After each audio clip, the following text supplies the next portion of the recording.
Not a good night, to say the least. Let's go back to Arlington, Texas, to the MASN broadcast booth. Baseball Hall of Famer Jim Palmer. And Jim, what did you see from Chris Tillman tonight? Well, not enough, obviously. You know, I'm sure he had to be disappointed. He'd come off three games where, you know, I actually thought he threw probably the worst of the last three was against the Astros, but they happen to, you know, be a team that scores over 7 runs a game on the road this year, and they're the best road team in the American League, so maybe 3 runs wasn't that bad, but I saw a little more velocity. He hit 93, 94, 95. Not a lot, but on occasion. Tonight, everything was flat. You know, he says his arm's well.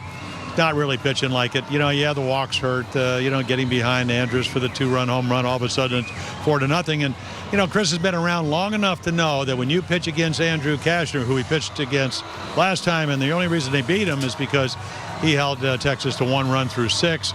Then Smith hit the home run, and, you know, the bullpen went the rest of the way in a 3-1 win.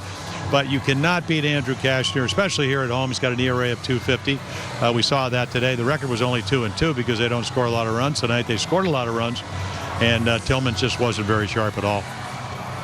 Jim, sticking with Tillman, you know, watching him pitch and everything, the mechanics just seem like they're going someplace I've never seen before. He spins out after he lets it go, and then the last step he takes is stepping towards second base. So many wild pitches tonight. How do you explain the ball looking like it just like he lost it or it slipped out of his hand that many times during the course of an outing?